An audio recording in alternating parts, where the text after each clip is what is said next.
Rajesh Chaddha versus the state of Uttar Pradesh. A landmark case on the misuse of the anti-dowry law.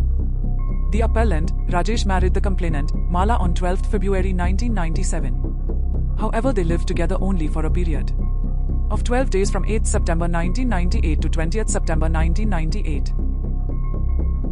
Rajesh filed a divorce petition under Section 13 of the Hindu Marriage Act on 6 February 1999 seeking dissolution of the marriage.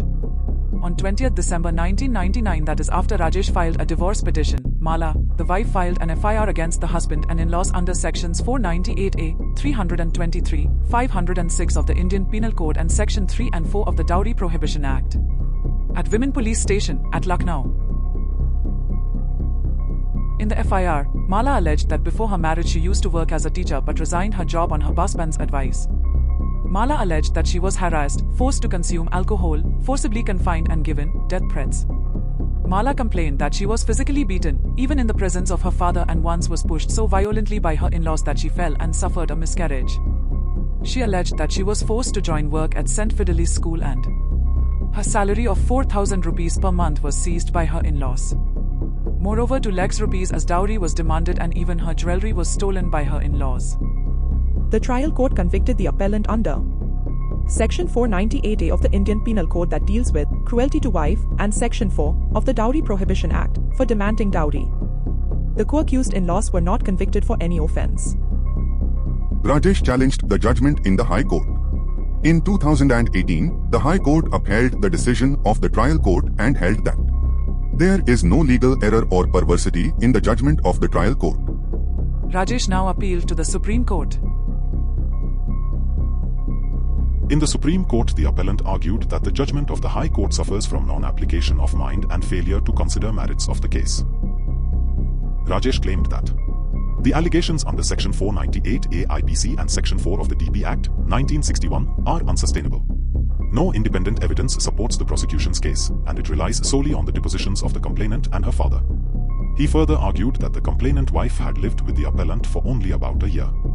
Moreover, the FIR only contains vague allegations without specifics like date, time, or event.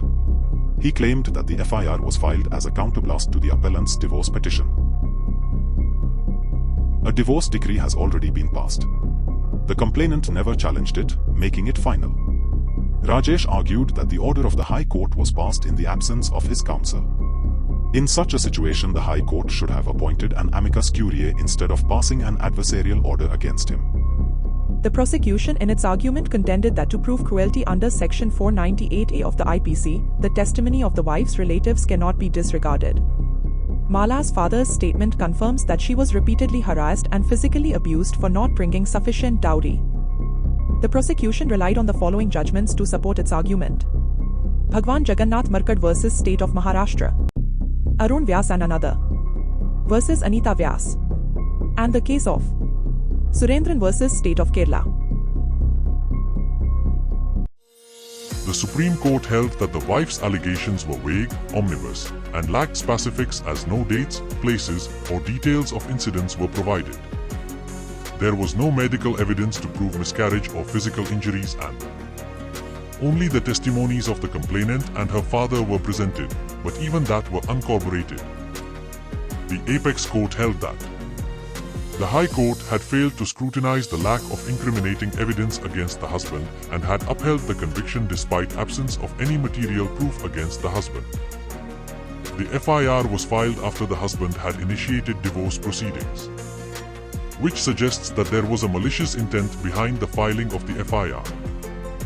The Supreme Court expressed concern about the growing trend of falsely implicating the husband's parents and distant family members in false dowry cases.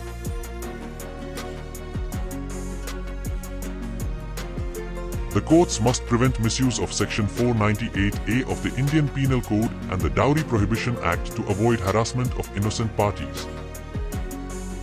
The mere inclusion of family members without specific allegations is an abuse of law. Finally, the Supreme Court allowed the appeal. The High Court's order was set aside and Rajesh, the appellant, was acquitted of all charges. In this case, the Supreme Court stressed on the requirement of concrete evidence to prevent the blatant misuse of Section 498A of the Indian Penal Code. The High Courts must review and verify the available evidence to prevent wrongful arrests and stop the weaponization of laws. Thanks for watching.